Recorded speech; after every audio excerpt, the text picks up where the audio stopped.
Now it's time for the Brad LaFrette Show interview of the week.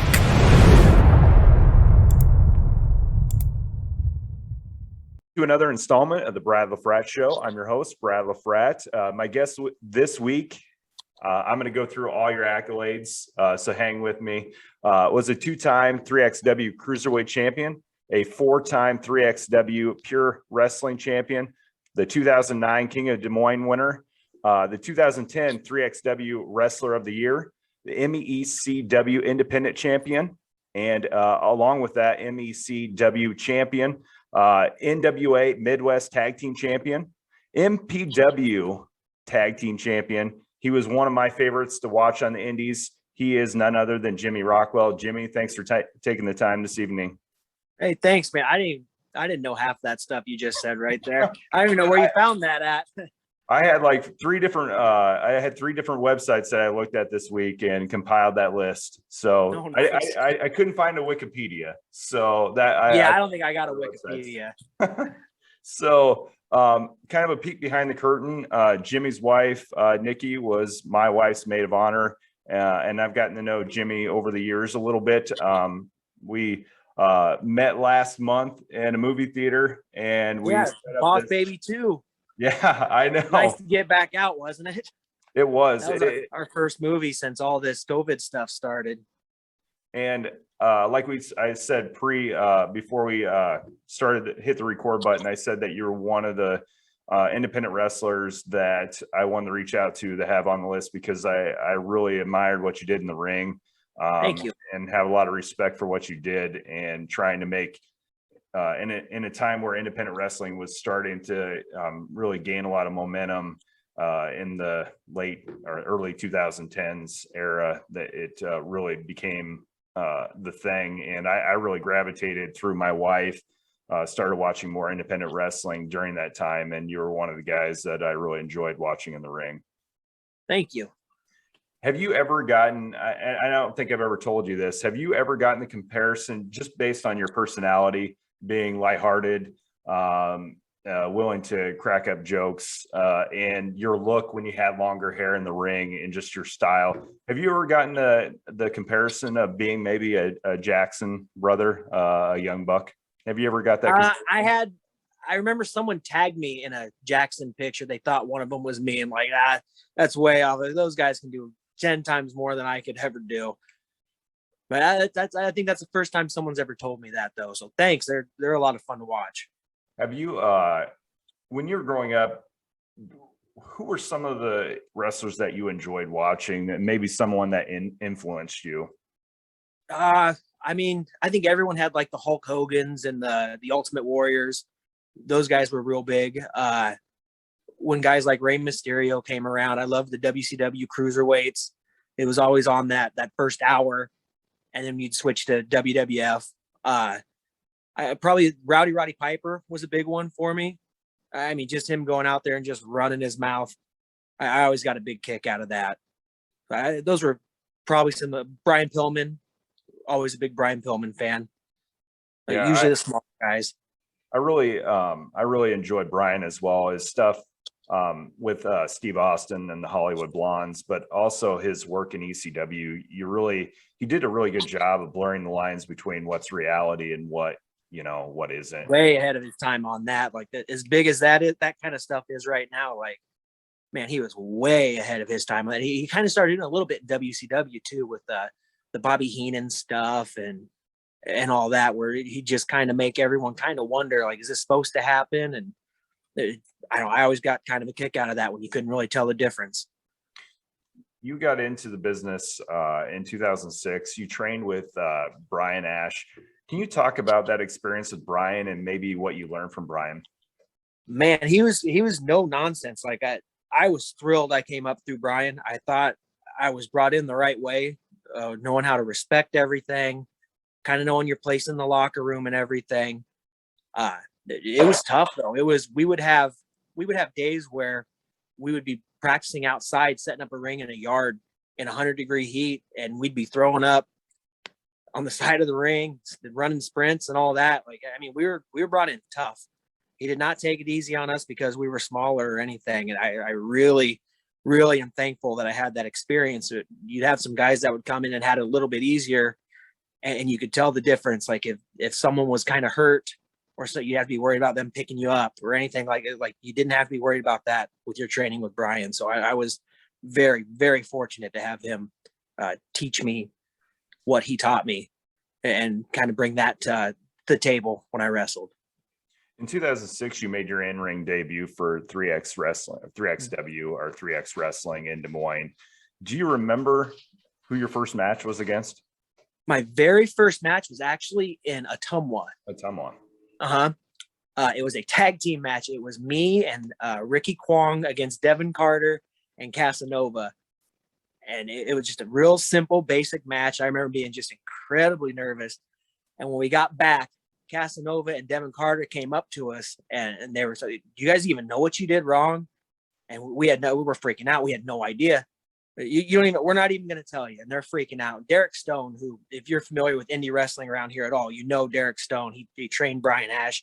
He's done training for Harley Race. I mean, he's still going strong, still just one of the top guys around here. Jumped in, was doing like, you guys have no hope, like all this. And then right about the time where you just saw Ricky Kwong kind of break a little bit, and it like right in his eyes, they just started laughing. And then, no, you guys did fine. Like, I'll never forget that. It's the most nervous I've ever been in my life. During your career, you worked for a lot of different companies. 3XW kind of being your home base, then Blitz and Joliet, PWP, Metro Pro down in Kansas City, the NWA in different promotions, MECW, Impact Pro Wrestling, WCPW. In the late 1980s, territories went by the wayside. But how valuable was it to you and your career to have that opportunity to work for so many different promotions and kind of? Oh, huge. Each promotion kind of brought something different too. 3X is where I was brought in, where I learned most of the basics, storytelling, that kind of thing. And then you go down to Metro Pro in Kansas City, and you're learning about hard cams, and you're learning about strict TV times and presentations and stuff like that. Then maybe you go somewhere like Joliet, right outside of Chicago, and all of a sudden, like you hit a place like that, and everyone's bigger, stronger, more athletics. You're learning more character stuff. You're learning more comfortable on the microphone, and I mean, it's just everywhere you went, it just seemed like kind of brought something different to the table to help round you out as a performer. So I was very lucky to have the different places to go to really work on as many parts of my game as I could. Did you have a particular promotion that you really enjoyed working for? Oh, Not man. to single anybody out, but just someone. No. Metro was really cool because it was like my first TV time, and it was regular, and I had family down there, and I would get just a random message from a cousin I hadn't seen in a while. Hey, I saw you on TV. Maybe the one I was most proud of was Blitz, and right outside of Chicago. It took a while to get onto that one. Like the competition's really stiff there, and like I said, everyone was stronger. Everyone was more athletic, and I really think that really helped me with my character. And like in 3X and stuff, I was never known for any microphone stuff or anything like that. And it seems like that's all I did at Blitz, was go out there and mouth off, get people angry. I got to really work on my heel work and everything. So probably my Blitz stuff. I mean, just because it was so out of my comfort zone, and it just kind of, I don't know, like something I probably should have failed at. And I feel like I kind of excelled at it.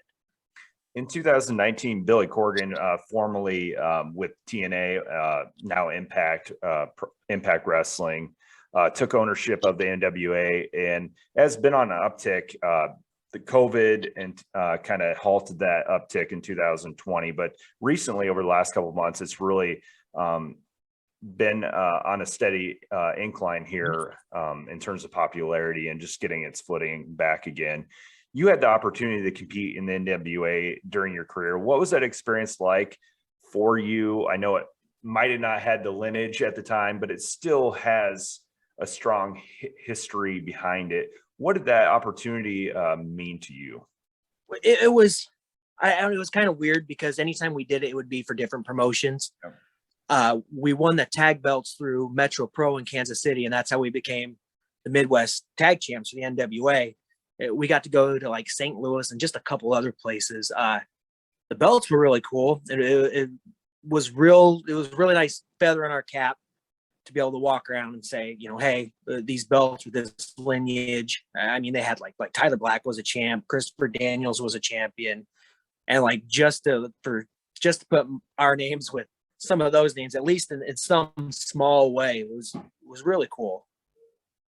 AEW, you mentioned tag team wrestling. AEW has brought back tag team wrestling back to the forefront. You were part of a successful teams with Zach Thompson as Heroes for Hire, and as part of another successful tag team with AEW's Mike Sydal. You were the Electric Centaurs. Centons. There we go. Centaurs. Yeah. Centaurs. Mm-hmm. I'll get it right. Easy for me to say. Talk about tagging with Zach and Mike and what those experiences like, and maybe some of their similarities and maybe some of their differences. Man, honestly, mostly similar, if I'm being honest. Zach had more of kind of a striking style. It was a little bit more laid back. I'd say Mike probably had more on the idea side. He came up with the Electric Centaur name, but really similar, really easy to get along with. Two guys that mixed well with anyone you put them with. They could do any part of that tag match you needed them to do. So, I mean, they're two of my favorite tag partners for sure. And just to clarify that, you were NWA Midwest Tag Team Champion with Zach and a 3W Tag Team Champion with Mike. Just for just that short time with Mike though. Yep. We tagged for a while. We were just tag champs for that short time. Speaking of Mike Sydal, what is it like for you personally having that relationship with him, just to see him on TV, on TNT, and being, I know he's not a full-fledged one. He's one of the middle tiers, or you might have more information. Not that I want to know. Oh, I keep checking. I want to see that Mike Sydal is all elite tweet. I have so bad. Like like you said, I know we all want him to get signed. My wife, Nikki, and you have a closer relationship with him. What is that like, seeing him on TV now, and knowing where he came from and put all that hard work and time in to where he is now on TNT? It's the coolest damn thing. Like that guy worked so hard. He was always one of those guys in the locker room that got along with everybody. He's just one of those guys that just makes everything around him better, whether it's with his attitude, his work ethic. Nikki will tell you, he's just one of those guys that everybody wants to cheer for. So when I can sit here and I can turn on my TV and see him on TV wrestling against like the Young Bucks and Kenny Omega or just anyone else, it's just the coolest damn thing in the world. Like, it makes me smile the whole time. What do you say to those? Because when I was looking at your past history and doing some research, I hate looking at message boards and forums, but I was looking at some of Mike's stuff, and it really, a lot of his criticisms are not his in-ring work, but maybe his mic skills. What do you say to those people that don't know Mike? Everybody learns and grows. Like, everybody learns and grows. Everyone starts in one spot and ends in another, and you will never, ever find anyone that works harder than Mike Sydal. He's the guy that I guarantee he's working on his promos. I always thought his promos were good. He got to the point. Some people can just be a little too picky on stuff, honestly. He's just one of those guys that, like, he'll make it work. He always has been. I think he always will be. I've always been one of the reasons why I like independent wrestling, and now AEW, because I'm learning a lot about new faces that I didn't know a whole lot before, which is exciting to me as a pro wrestling fan. And finishers are a part of that piece. It's kind of the exclamation point to a story within the square circle. Let's talk about your finishers that you use. Use the Rockstar roll up, the Rock Bomb, and the Sydal. I hated that Rockstar roll up one. And the Sydal Gore Buster. For finishers, what went into that decision? I know a lot of people talk about wrestlers when they want something that they can use on most talent. at any given time. What is that something that played in your decision? Absolutely. Yeah. You wanted something big that everyone knew was a finish. You wanted something you could hit on as many people as possible. I actually had one. It was like a flipping unprettier where I'd hook an arm, kind of walk up the ropes, and then flip into an unprettier. It was nice and flashy, and I could hit it on a few people. And then when I try it on other people, it's kind of a tricky one to take. People that get their head smashed pretty good, or they get tangled up if they weren't in the right spot. And it was just one of those things where I couldn't get it to repeat the way it needed to. When it hit well, it hit really well. I just couldn't do it consistently enough. So I switched to that flipping senton. It was just something I kind of took it out of their hands. I knew all that was needed to kind of make it look decent was me. So I didn't really have to rely on anybody else for it. So it was kind of the perfect thing for me, I think. I've always enjoyed just how people come about, like the process of, finding out. Did you have any other like outside influences based on that you took into consideration based on, you talked about safety, how it looks, but is there any other influences that you drew to when you were going through that process? Like another just kind of trial and error. It was something I knew I could do. I knew it wasn't going to look as good as like Jeff Hardy's or anything. But yeah, it was just something I could do consistently. If someone moved, it could be a whole different aspect to it. There was plenty of storytelling that I thought could go on with it. So it just gave me a lot of good options I could use. In some of the venues, like the Social Club and maybe the Forte, were you ever worried about hitting your head when you went up to the top rope? Oh yeah. There's been a few. We wrestled a show out in Davenport, and I mean, like, it was one of those. It was a shorter ring, so it was a bar ring, and you still couldn't even climb the ropes. You just kind of had to make do with what you could do. I started using like a Boston crab, stuff like that. You just got to rely more on character and story and all that, and maybe kind of tease something throughout that would kind of let the crowd know this is what's going to finish it. It just presented different challenges and stuff. Do you ever, you mentioned stories and being able to tell it in the ring, but do you have any entertaining stories that you could share with us? Maybe a road story that found entertaining? Man, I don't know how many I know that are PG. You spend all kinds of time in cars with people, and I guess we had down at MECW in St. Louis, I was teaming with Ricky Kwong, and we were about to actually win our first tag titles, first ones we'd ever won. And I think it was his first title he'd ever won, period. And we go out there, we had a basic fun match. Everything felt good. Everything I thought was kind of where it needed to be. Crowd was there for it. We won, we got the pop, we came back in, and he walks in and he slams the door. And I'd never even seen him mad before. And he goes, that the double hip toss in the beginning? I'm like, yeah, what about it? What happened? He goes, I crapped my pants. He had these white tights on and everything, and you could tell. like Kwong crapped his pants, and then you get like, I don't know if the crowd didn't notice it because they weren't saying anything that I heard, but I expected him to just be so happy, and he was just sitting in the back with that new belt with just a tights full of crap. That's awesome. That's awesome, man. He'd love that I told that story too. I'll have to tag him tag him. I'll have to tag him. So, looking back at your career, do you have a favorite match? Man, I don't know. Anytime I got to wrestle against Zach was always pretty good. We could always kind of hit each other a little bit harder because we're friends. We always kind of had the same timing. We knew where each other was going to be and when they were going to be there. And it was always I always liked wrestling him quite a bit. Maybe we had a ladder match in 3X that I kind of had to push for a little bit.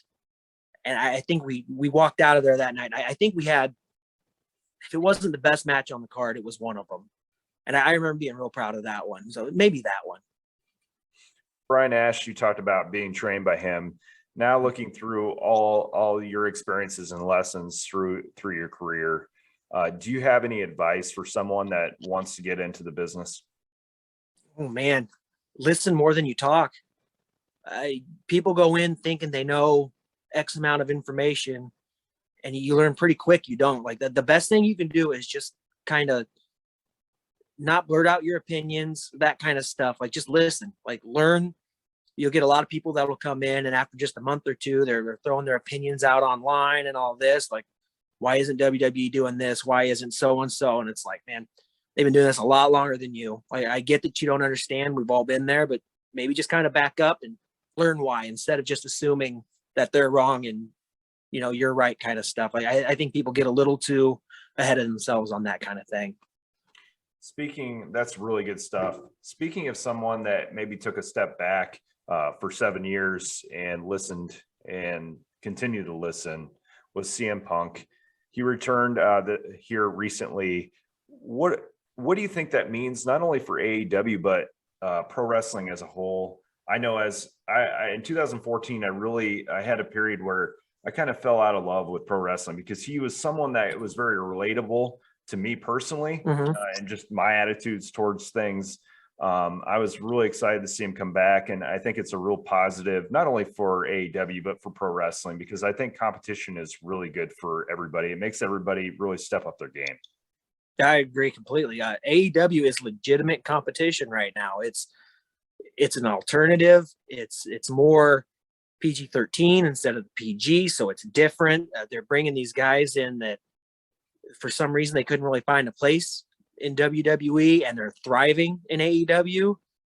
It's exciting. It's an exciting time to be a wrestling fan right now, and I think that really helps it. You kind of that's exactly how I feel, because I feel like AEW as a company has embraced the spectrum of talent that is available.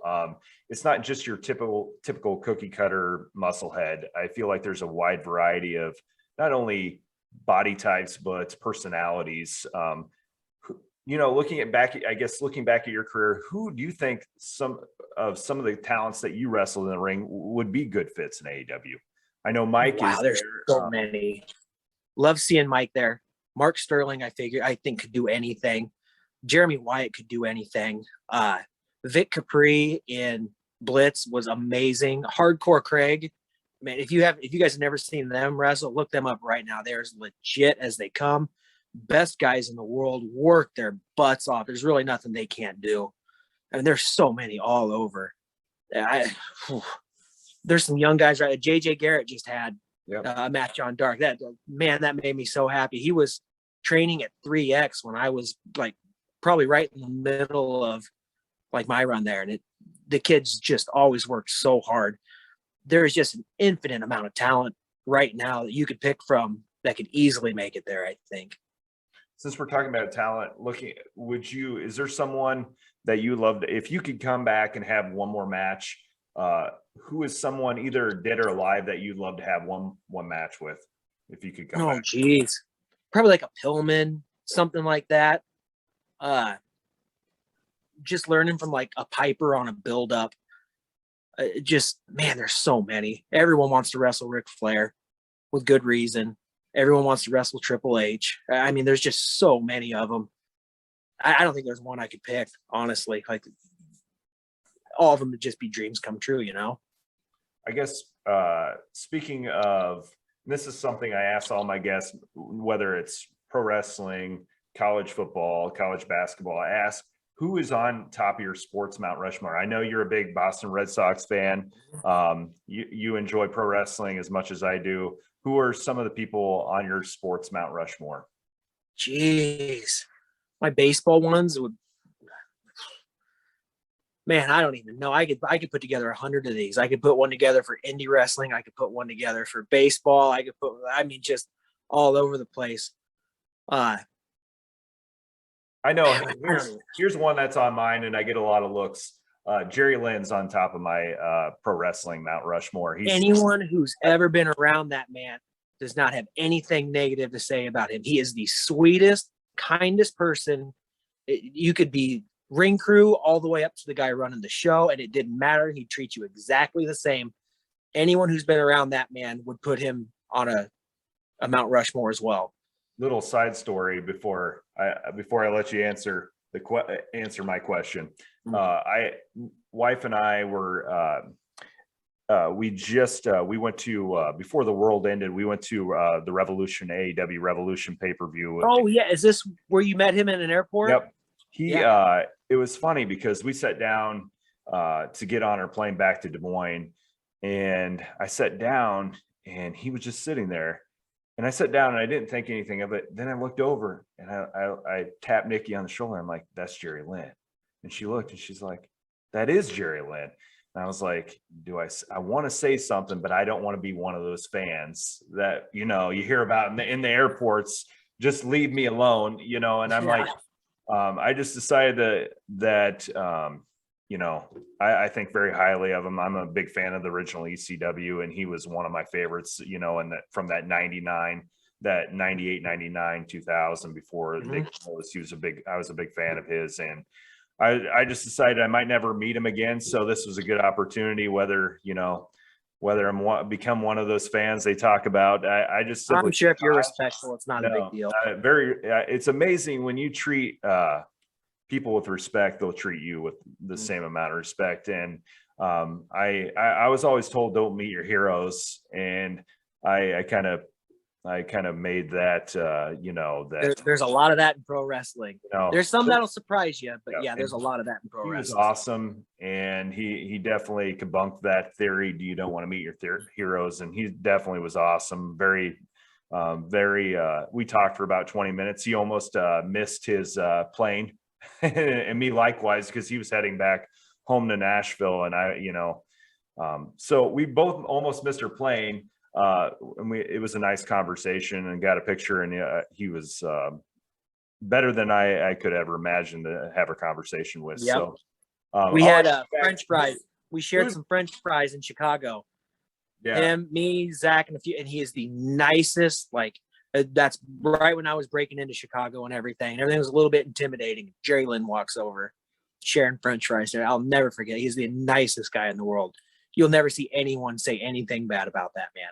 Absolutely. So when I tell people that he's on my Mount Rushmore of pro wrestling, they're like, "You don't have Ric Flair, or you don't have Hulk Hogan?" And he's on mine. So I'll let you answer the question I asked you. Who would you put on? Let's just say you're pro wrestling Mount Rushmore. Pro wrestling. Well, I think I got to have Ric Flair on it. I got to have Brian Pillman on it. Man, that's so hard to do.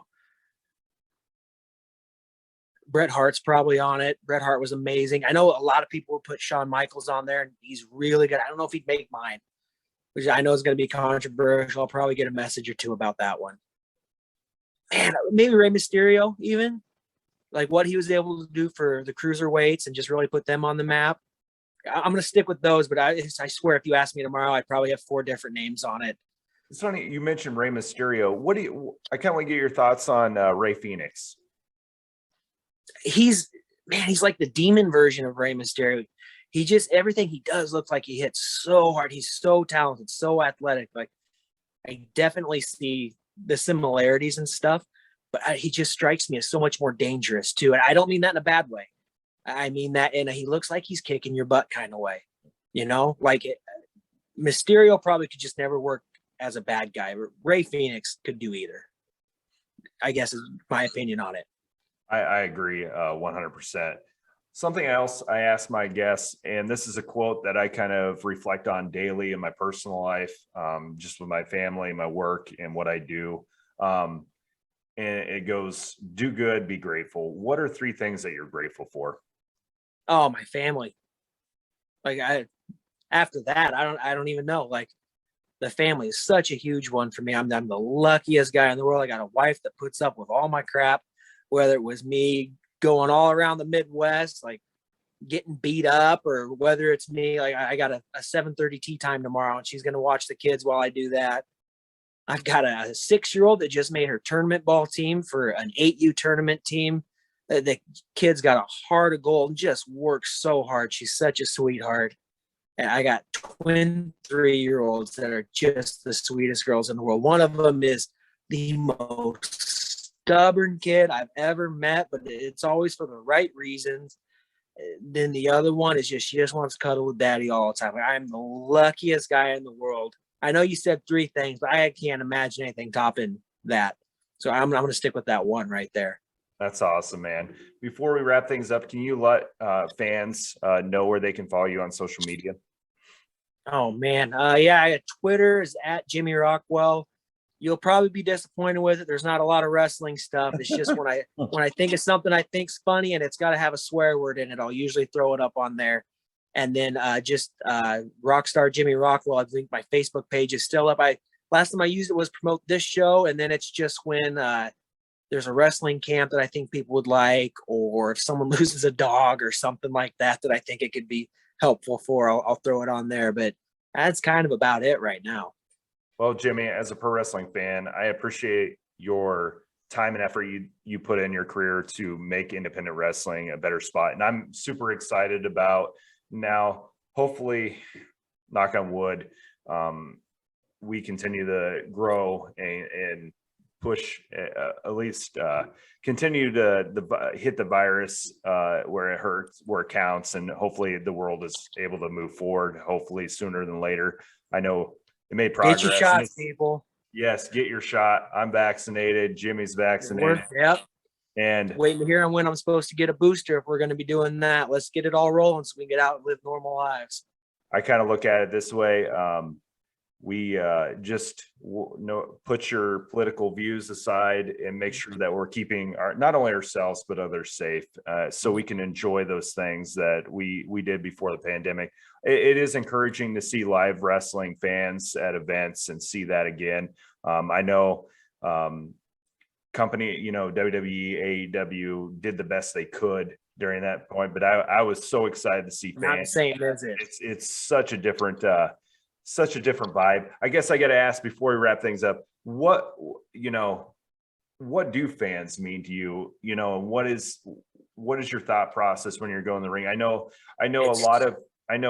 wrestlers aren't wrestling as frequent, so they're going over a lot of stuff in the back, which is so much different because, and I absolutely hate that wrestlers today catch crap for doing a lot of planning and stuff. Well, they're not wrestling 8 days a week like they used to during the territories. They had a lot of experience, so they had those matches, they had the chemistry, where today a lot of wrestlers are having to plan more of their matches out because they don't have the frequent experience like they did during the territory. And it's different than it was.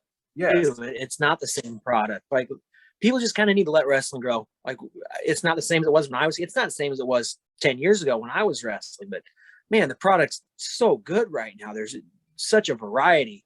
There's so many talented people out there. Like, just let the product grow and just enjoy it, kind of thing, And basically, the fans bring so much. They wrestlers feed off that energy, and they hear a roar, a pop. They know that that's working, to continue to do more of that. If it's not getting anything, then continue to either be patient or try something new. So yeah, my sentiment, I love seeing the fans back. It makes it an exciting product to watch on TV just based on emotion. I've done it in front of 4 people and I've wrestled in front of 2,000 people, and there's a huge difference.